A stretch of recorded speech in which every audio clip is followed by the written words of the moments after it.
Jessica's POV. Makalipas ang halos 4 na oras, narating nilang isang liblib na lugar sa Tarlac. Nagtataka man kung bakit di man lang siya pinagkabalang piringan ng mga lalaking kumuha sa kanya, hindi niya na pinansin pa.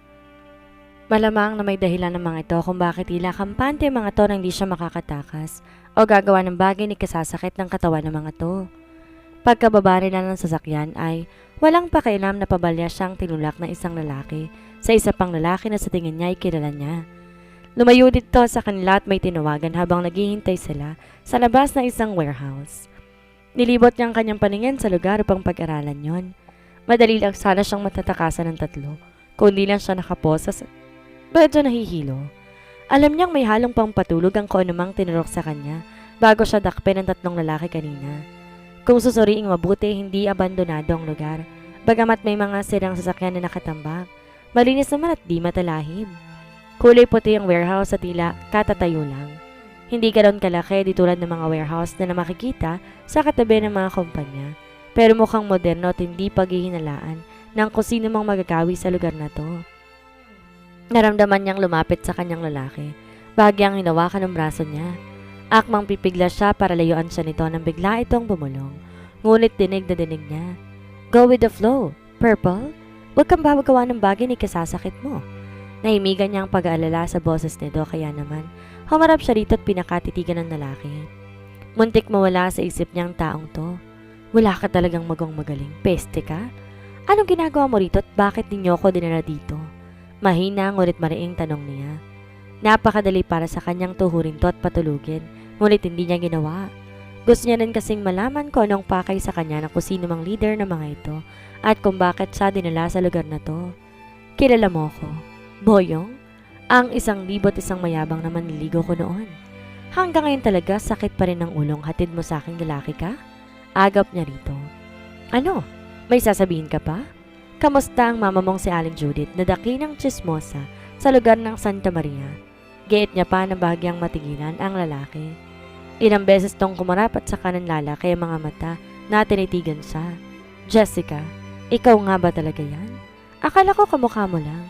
Akala ko nagkakamali lamang ako. Maraming nawawala sa maling akala. Gusto mo patunayan ko sa'yo? Tapusin kita ngayon kung hindi mo sasabihin sa akin kung anong ginagawa mo rito at kung bakit ninyo ako dinala dito. Napipikon ng sambit niya. Bahagya pang lumapat sa kanya si Boyong bago muling bumulong. Gusto kong makausap ni Supremo? Kinabahan siya. Matagal na nang gustong makita at makilalang pesting Supremo na yon. May kinalaman sa pagpano ng papa at ate Rose niya ang tinatawag ng mga tong Supremo. Ngunit sa nakalipas sa 6 na taon hindi siya nagkakaroon ng pagkakataong makita o mahuli man lamang ito. Masyado tong matinik at tahimik kung kumilos. Bakit ka nandito, Boyong? Mahina niyang tanong. Bago lang ako sa gantong trabaho. Hindi ko rin alam na ganito palang napasukan ko. Nirekomenda lang sa akin ng pinsan ng papa ko. Dati sa warehouse ako ng Lee Enterprise nagtatrabaho hanggang pumili ng 10 lalaking supervisor namin na ipapadala sa ibang bansa. Napasama ako sa napili. Doon ko lang nalaman illegal palang trabahong mapapasukan ko. Napahinduto nang dumating isa pang lalaki na kasama nila kanina.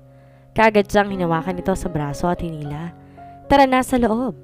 Bumukas ang pinto ng warehouse at bumungad sa kanila ang 2 armadong lalaki. Naka-all black naman ang mga to. Nakabaliktaran ng mga kasama niya.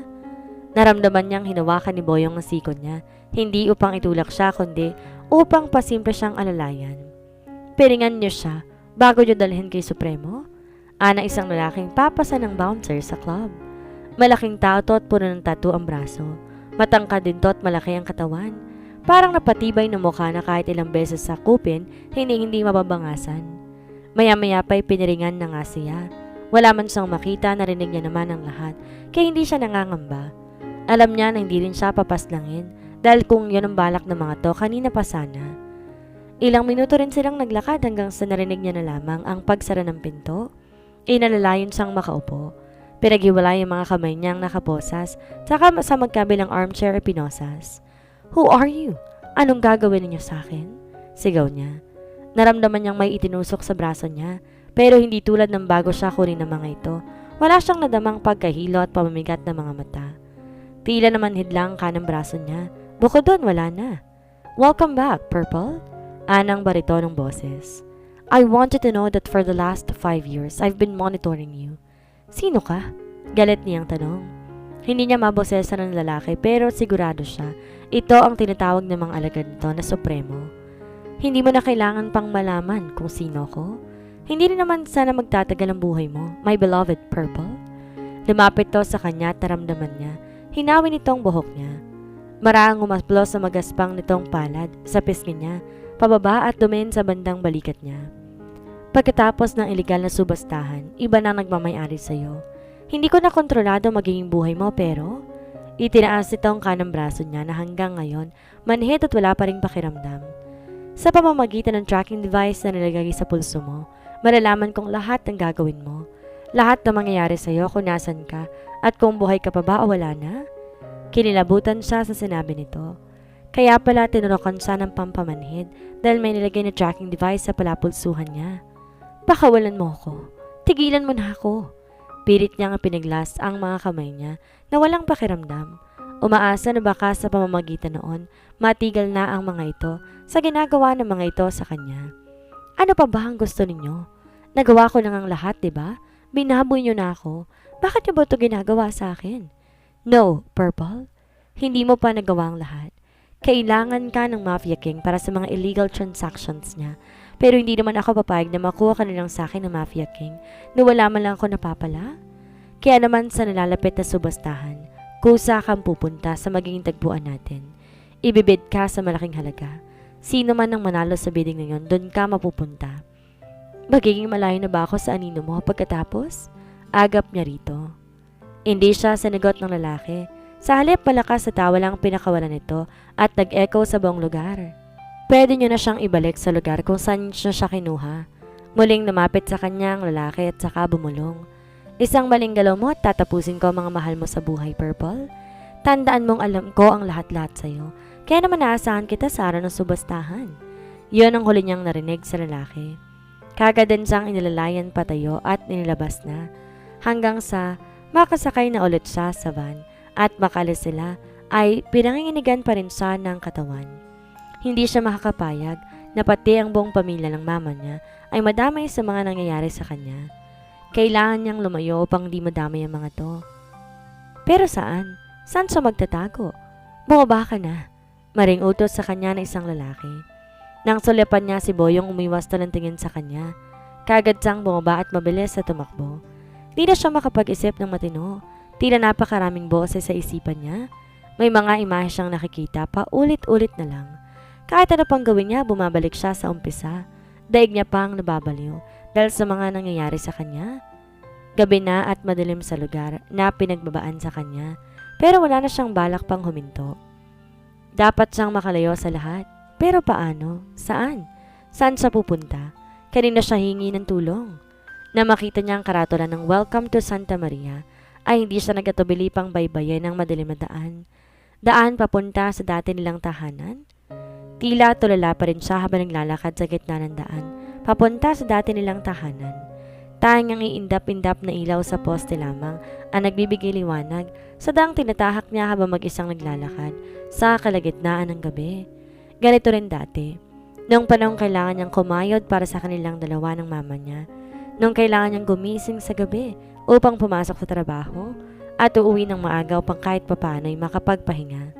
Ganito rin ang oras noon tuwing ihatid siya ni Adam sa kanila.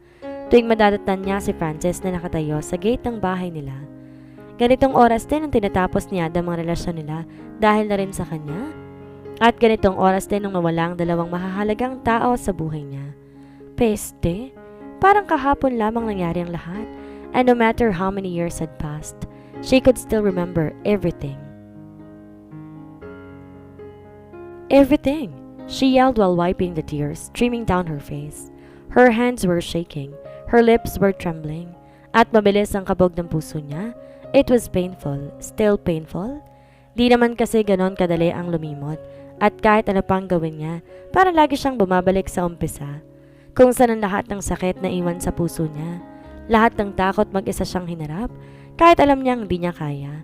Kahit ilang painkiller, sleeping pills at kung ano na pang gamot ang inumin niya, the pain was still there. Hindi mawawala at lalo lang nadadagdagan. She placed her palm on her chest where she felt her heart beating painfully. Diyan ako ang pouch niya sa mini-store. Naroon lahat ng gamot niya. Ang pampakalma niya tuwing nakakaramdam siya ng sakit. She has a panic attack at nagtitrigger ang depression niya tuwing bumabalik sa kanya lahat ng alaalang pilit niyang nililimot.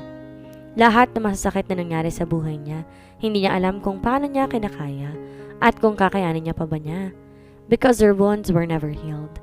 Napakarap-karap siya na manlabo ang kanyang paningin. Dinama ang palad niya ang kanyang pisngi at ganoon lamang pagsilay ng mapait ng ngiti sa kanyang labi. Why am I crying? Bulong niya at saka sumandal sa gate ng dati nilang bahay nang makarating siya doon. Hindi dapat ako umiiyak. Walang dahilan para umiyak pa ako. Marahas siyang pinunasan ng luha. Ilang beses din siyang nagpakawala ng malalim na paghinga upang pakalmahin ang sarili. Pero hindi, lalo lang naninikip ang puso niya. Mariin niyang pinikit ang kanyang mga mata, ngunit sa pagdilat niya, ang mukha ng mama niya na nag-aaway na nakita niya sa kanyang balintataw. Kung ganoon may lalaki ka nga, hindi ka pa rin talaga nagbabago. Judy, bayaran ka pa rin.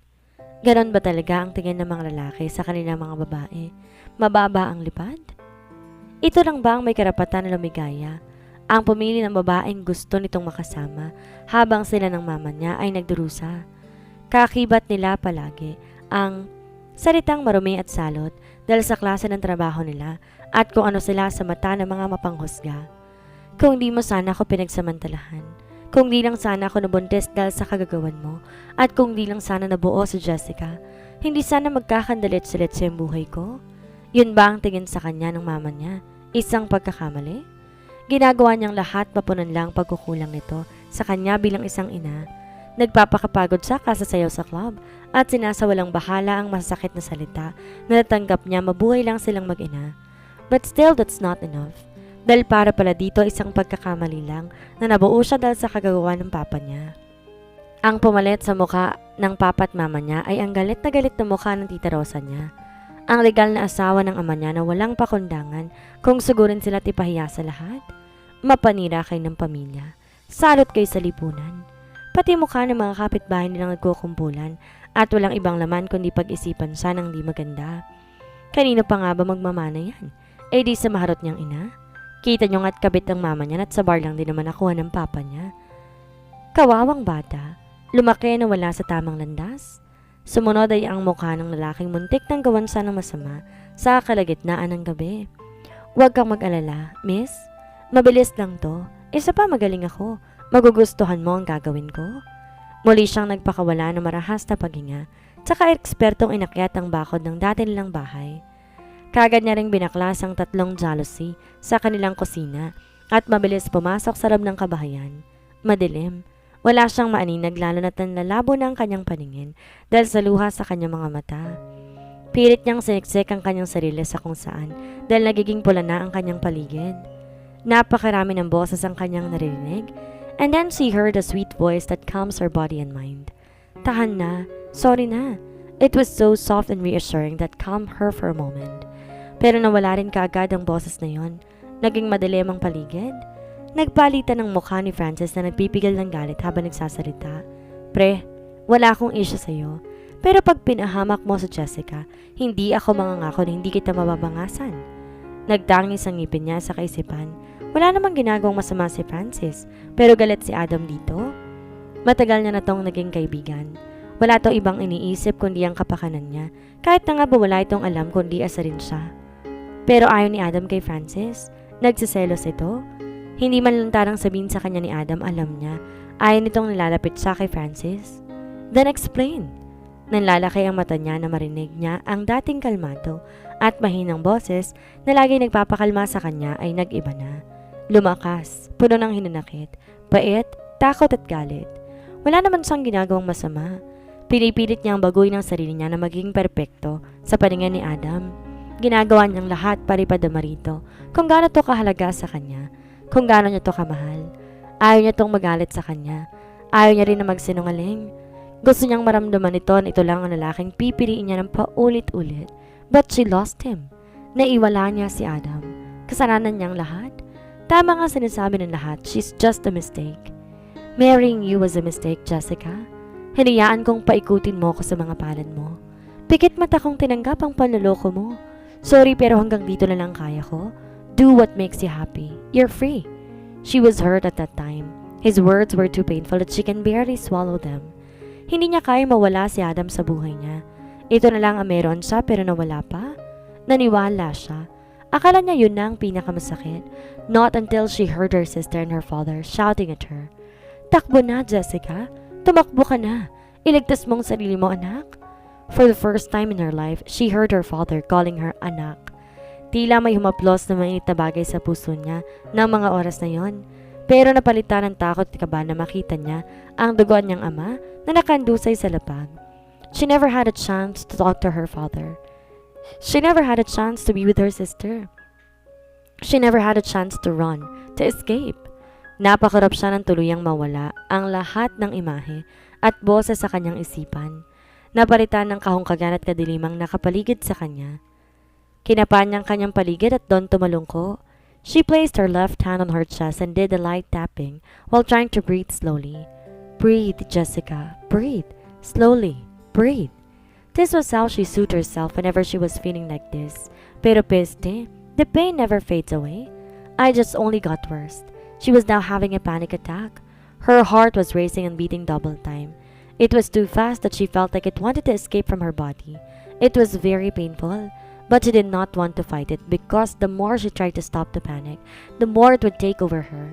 Mas mahihirapan lamang siya. Mas masasaktan lang at lalong hindi niya nakakayanin pa. The only thing that she could do in this situation was to take her med or sleeping pills, but sadly, she forgot her pouch on the store. Now the last thing she could do is to wait. Wait until the pain was gone. She knew it will only last for a maximum of 20 minutes. She just needed to wait and endure it. Mamawala rin ang sakit. Mawawala rin ang lahat ng sakit. Lilipas din to tulad ng paglipas ng mga nagdang araw at taon. Lilipas ng walang nakakaalam, nang walang nakakakita sa kanya kung paano niyang kinakaya lahat ng sakit ng mag-isa.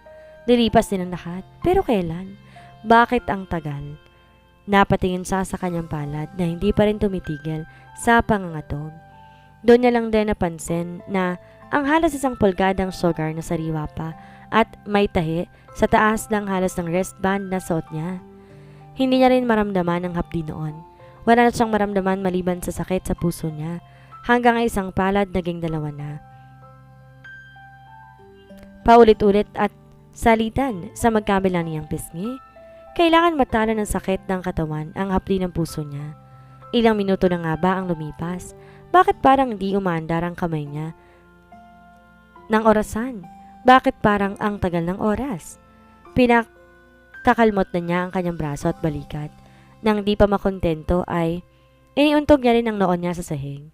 Aray! Malakas niyang sigaw. Wala pa ring patid na sinasaktan niya ang kanyang sarili habang impit na lumuluha. It hurts. Make this pain stop. Make it stop. And the lights turned on. Lumiwanag ang buong kabahayan. Napatakip siya sa kanyang tenga habang nakayuko dahil sa nakabibinging katahimikan. May lumuhod sa harapan niya at pilit na tinataas ang kanyang mukha. At nang magtamang kanilang paningin, nasalo niya ang malaman na kulay asul na mga mata sa kanya ay nakatunghay. And then she heard his voice again. His soft and sweet voice that calmed her heart and mind 6 years ago.